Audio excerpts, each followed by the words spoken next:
Sejam bem-vindos, prestem atenção. Hoje eu trago uma história de pura assombração. Um artista o desafio lançou com emoção, mas o destino foi cruel e flopou sem perdão.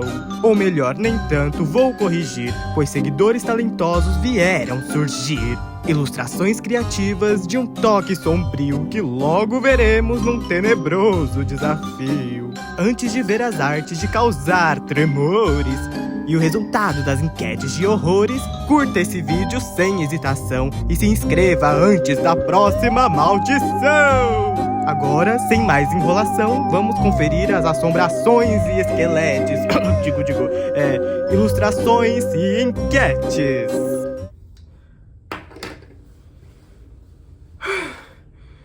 Tudo pelo entretenimento. Bora pras enquetes. As ilustrações dessa enquete foram todas produzidas pela Ketchup Sem Tomate, vulgo Ana Clara. Ana, beijão, obrigado por participar. Então vamos começar aqui pela parte de cima. Como dessa vez eu não dei as peças pra vocês escolherem, então não fazia sentido eu falar, vamos começar pelos vestidos. Até porque não teve nenhum. Inclusive, quase que não tem peça e quase que não tem vídeo. Mas enfim. E a peça vencedora foi a... E a peça vencedora foi a número 4, com 55% dos votos. Pra parte de baixo, vocês escolheram a peça número 2, que era essa calça cargo branca aqui, com alguns detalhes de... esqueci o nome disso. A teia de aranha. Com detalhes de teia de aranha. Eu teria escolhido o short número 1, que aí combinava com a peça número 1 do story anterior. Tristeza. Na próxima enquete, vocês escolheram o headpiece, que nada mais é do que um acessório, um adereço pra cabeça. E o vencedor foi o chapeuzinho de bruxa, a peça número 1. Assim, eu amei, mas vocês poderiam também ter escolhido a número 4, que aí combinava com a calça, né? Eu acho que o mais complicado nesse desafio é eu tentar não julgar as escolhas de vocês. Nos sapatos, vocês escolheram a versão ali do All Star, Bat All Star, enfim, que é uma mistura de All Star com Batman, ou enfim, morcego, com 41% dos votos. E nos acessórios, vocês fecharam com chave de ouro ao escolher o quê? A peça número 2? A número 1. Eu achei essa vela muito criativa. Eu acho que o que eu mais achei incrível nessas ilustrações foi a ideia dessa vela. Ela disse que é uma coisa que já estavam fazendo ali na internet e ela achou muito legal e quis reproduzir. Mas é novo pra mim, é a primeira vez que eu tô vendo e eu achei muito criativo. E bom, vocês escolheram de novo, vocês desenharam e escolheram de novo. E chegou a hora de eu trabalhar e colocar esse desenho pra jogo. Bora? E antes que eu me esqueça, eu estava aqui tão empolgado com os resultados dessa enquete que eu acabei esquecendo de falar de uma ilustração que eu recebi de uma seguidora, a Mariana, e ela foi a primeira a enviar, e é claro que eu não poderia deixar passar batido, e então, como de costume nesse canal, eu fiz 2 ilustrações, então vai ser uma com os resultados da enquete e a outra com outras peças que eu também gostei da enquete, mas a peça que a Mariana enviou, que também ficou assim perfeita, eu amei muito. Agora sim, podemos partir para a ilustração, e eu já tinha pensado ali em algumas poses para fazer esses croquis, então eu rascunhei elas antes de começar o vídeo para não demorar tanto. Eu não acho que essa parte seja tão interessante, tipo, quando eu tô ali rascunhando, fazendo os testes de como a pose pode ficar, eu geralmente não faço isso porque eu já tenho alguns moldes de pose prontos, então é só eu pegar, tipo, escolher qual pose eu acho que vai combinar mais com a roupa e passar ela na mesa de luz pra folha onde eu vou desenhar o look completo. Então, por isso mesmo eu acelero esse vídeo, porque eu não sei se é tão interessante. Mas se você achar muito interessante, comenta aqui embaixo que no próximo vídeo eu posso mostrar como é que funciona todo esse processo de uma forma um pouco mais detalhada. Por já ter uma base dos resultados da enquete, eu preferi começar por esse look aqui, porque já tinha todos os resultados, então era mais fácil só pensar como é que eu ia organizar cada peça ali, principalmente sobre esse tênis, que tinha essa asa de morcego. Então eu queria ver como é que ele ia ficar junto com a calça, e é muito importante a gente prestar atenção nesses pontos, porque isso, para tornar um desenho um pouco mais realista, pelo menos ali na parte de caimento, é muito importante perceber o que tá em sobreposição ali. No caso, a asa, ela faz ali com que a calça tenha uma distorção, então para ficar um pouco mais natural, é interessante que a gente provoque essa distorção ali, sabe? Tipo, para que a asa fique em evidência e a barra da calça tenha ali uma leve distorção por causa disso. Uma boa dica para quem tá começando a desenhar roupas agora e que me ajudou muito, mas também só me ajuda depois de eu saber disso, é não procurar só roupas desenhadas, sabe? Tipo, ilustrações de roupas. É muito importante que você procure por peças de roupas, tipo, em corpos reais, sabe? Isso vai te dar uma outra visão de como é aquela peça se comporta no corpo, de como se comporta em movimento e tudo mais, principalmente em questão de caimento e essas partes. Porque pelo desenho você enxerga a visão do artista, sabe? Então, o que o artista quis passar com aquela peça, geralmente não é bem assim que funciona na realidade. Talvez porque ele pode ter esquecido de colocar algum detalhe muito importante que faria diferença, ou porque, enfim, sabe? Mas, de qualquer forma, na verdade, em qualquer tipo de arte, em qualquer tipo de ilustração, para todo artista ilustrador, é muito importante que pesquise imagens reais. Até mesmo para você não ter ali o risco de cometer um plágio, de certa forma. E antes que brote aqui algum fiscal de plágio da internet, isso aqui não é plágio, não pode ser considerado plágio, até porque eu estou dando os créditos às artistas que desenharam essas roupas. Isso aqui é só um desafio que, inclusive, outros youtubers também já fizeram, então vamos relaxar aí, tá bom?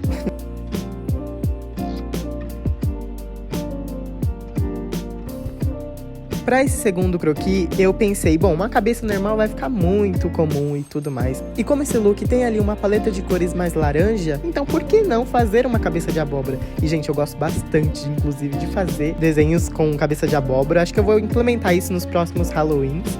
E assim, vocês vão ver que no final ficou tão combinandinho. Ficou uma graça, mas assiste o vídeo completo, viu? Tô de olho.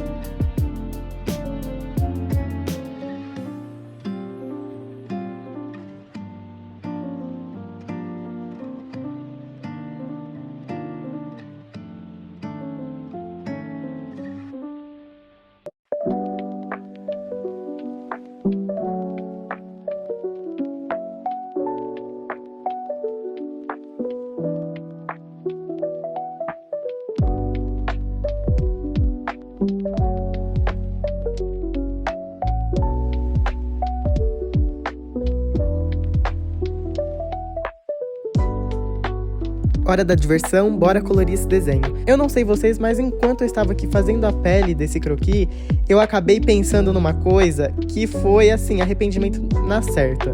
E o pensamento foi, puxa vida, perdi a oportunidade de fazer essa pele verde. Mas como nessa altura eu já tinha passado essa cor, eu fiquei me remoendo ali de curiosidade, pensando, tá, e se eu passasse o verde agora? Será que ia estragar? Então por isso eu preferi ir pro chapéu e tentar esquecer essa ideia, me acostumar já com essa pele que eu tinha feito e vida que segue. Mas francamente, vocês sabem que esse pensamento não me deixou em paz até que eu pegasse a caneta verde e fizesse exatamente isso que vocês estão vendo agora.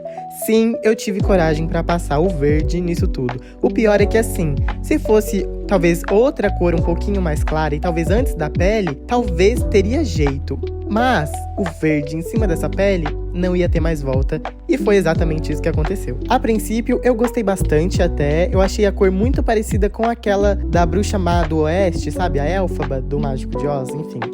Eu achei muito igualzinho e tipo assim, se a roupa fosse toda preta, certeza que diriam que seria ela.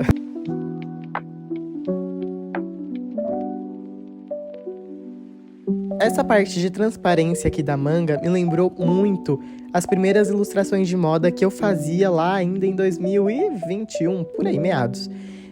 Que eu usava bastante, sabe? Essas mangas bufantes, assim, com transparência, como se fosse um tule mesmo. Enfim, me deu uma nostalgia aqui. Inclusive, por falar em transparência e ilustração, eu já ensinei como fazer aqui esse efeito de transparência.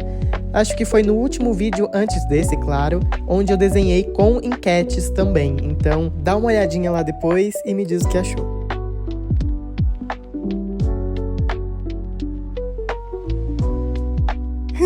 Ô, gente, agora que eu fui reparar, aqui vocês sabem que eu mirei ali numa versão talvez da Elfaba, né? Bruxa Má do Oeste. Mas vamos ser sinceros, isso aqui não tá a cara do Duende Verde? Enfim, acontece. E agora há pouco eu toquei no assunto sobre os meus primeiros croquis e tudo mais, quando eu comecei a desenhar esses estilos de moda. Gente, como o futuro é, né? Tipo, falando abobриce mesmo e desabafando com vocês. Mas como que o futuro é, né? Como que as coisas acontecem. Eu nunca poderia imaginar que eu estaria no YouTube falando sobre desenhos de moda. E, inclusive, quantas coisas mudaram de 5 anos pra cá, sabe? Tipo assim, a minha cabeça mudou muita coisa. Nos meus gostos mudaram também muitas outras coisas. Quem diria, por exemplo, que hoje eu estaria participando de eventos de moda. Tipo, semana passada eu fui na minha primeira edição da São Paulo Fashion Week. E, gente, foi tão legal, inclusive. Eu poderia até fazer um vídeo aqui só falando sobre isso, mas enfim. Então eu só queria dizer mesmo que aquela música que fala cuidado com o destino, ele brinca com as pessoas, é muito real, sabe? E eu acho que o destino, ele tá sempre olhando pra gente falando, bobinhos.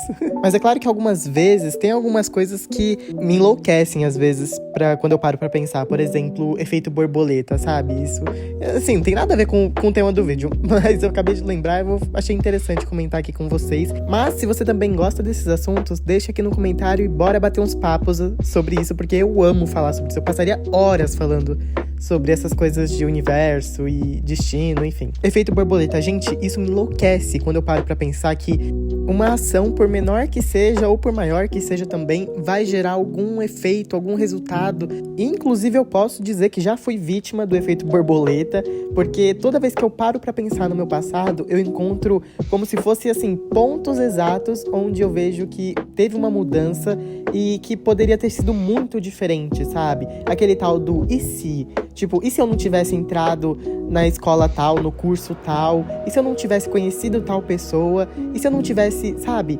E esses e se's vão abrindo, assim, cada caminho de imaginar onde eu estaria hoje se não fosse por tal acontecimento. E talvez, se vocês ainda não pensaram, agora vão pensar. Então, de nada por colocar essa sementinha na cabeça de vocês. Mas enfim, gente, isso é realmente uma coisa que me deixa muito delulu das ideias.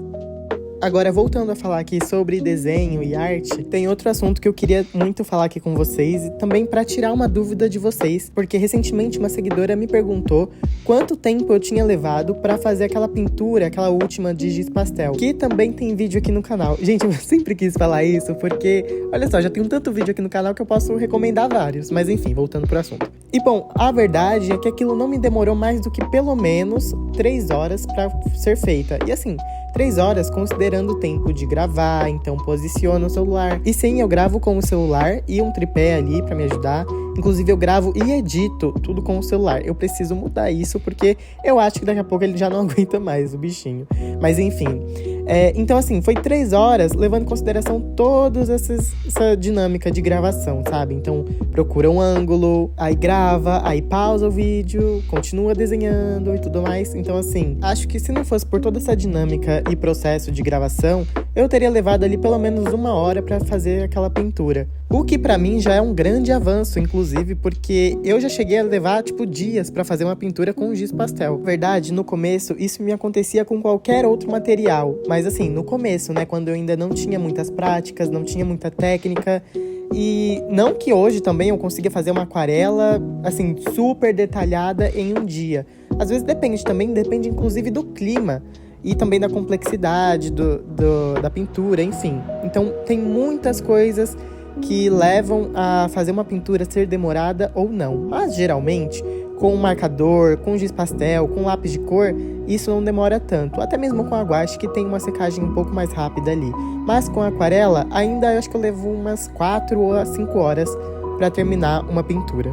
Inclusive, a título de curiosidade, essa ilustração aqui levou pelo menos umas 2 horas e meia, mas assim, geralmente costuma demorar ainda mais, porque eu fico muito indeciso em questão das cores de cada peça, quando não tá nada muito pré-definido, sabe? E principalmente aqui, quando tá tudo bem definidinho, por enquete e tudo mais, quando vocês escolhem, fica muito mais fácil e, consequentemente, o processo fica muito mais simples e rápido. Agora, eu queria que fosse tão simples e rápido assim na hora da edição, porque, gente, editar um vídeo demora muito mais do que fazer a pintura. Vocês acreditam nisso? E assim, eu faço tudo pelo celular, então às vezes o celular acaba a bateria, eu tenho que esperar ele carregar e tudo mais. Então isso demora, tipo assim, eu já levei 4 dias pra editar um vídeo. Tipo assim, o maior que eu já tive, que eu acho que foi de 40 e poucos minutos. Isso porque não teve narração, porque se tivesse, vixe Maria, coitado de mim. E por isso também, algumas vezes eu tenho que acelerar algumas partes do vídeo, até porque algumas não são lá tão interessantes de acompanhar. Então, às vezes eu me pergunto se vocês vão achar interessante ver tal parte ou não. Então, enfim, então eu geralmente deixo o que eu gostaria de ver. Só que eu não sou vocês, então quero muito e preciso, inclusive, da opinião de vocês, opinião sincera. Então, tipo assim, eu gosto de ver tal parte. Eu gosto quando você fala, eu gosto quando você fica quieto. Então, enfim, tá? Estou aberto a críticas construtivas.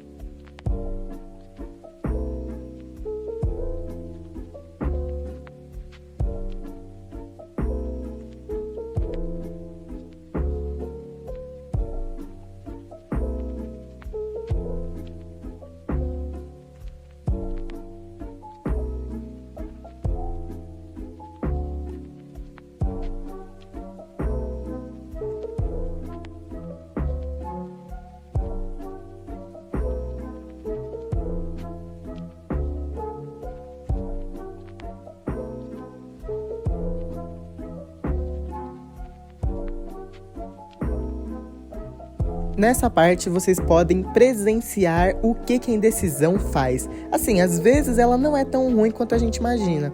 Olha só, aqui a ideia era pintar toda essa parte desse short com essa cor. Mas eu olhei bem no desenho de referência e ela tinha feito meio que umas listrinhas aqui, enfim. Então eu tentei fazer isso com a caneta, mas eu não tava ali curtindo muito o resultado, então eu resolvi passar logo a caneta e esquecer que isso seria uma ideia. Mas aí eu sou o quê? Eu sou teimoso. Eu refiz de novo as listrinhas porque eu falei, o quê? Peraí, se eu tentar de um outro jeito, talvez. Mas no fim não adiantou de nada porque eu apaguei de novo e decidi que era melhor eu pular pra outra parte, então eu fui ali colocando aqueles detalhezinhos nas laterais com o laranja e também fiz a barra dos shorts.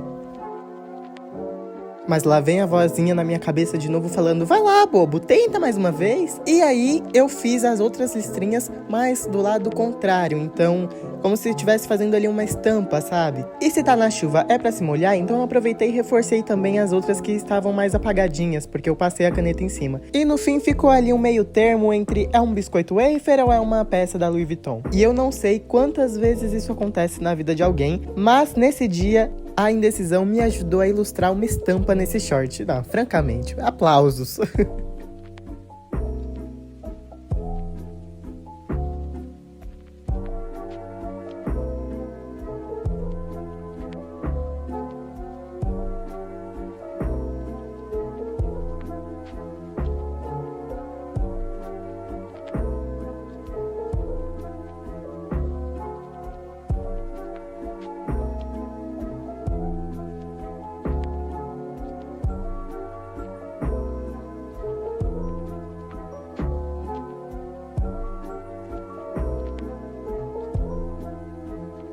Não, essa vela acho que foi o acessório mais interessante que eu vi nessa dinâmica toda de desenhar peças. E eu aproveitei pra fazer uma menção ali ao filme Abracadabra, ou Hocus Pocus, enfim, não sei como você chama ele. Mas é aquele filme das 3 irmãs bruxas, as irmãs Sandersons. Enfim, é o meu filme favorito de Halloween, um clássico. E no filme tem a vela de chama negra, que é o que liberta as bruxas e traz elas de volta ao mundo. E esse é o resultado desse super desafio fashion halloweenesco e muito criativo, com certeza. O meu muito obrigado para quem participou e enviou seus desenhos. Comenta aqui o que você achou e curte esse vídeo se você gostou. Rimou, hein? Eu vou ficando por aqui e te vejo no próximo vídeo. Tchau!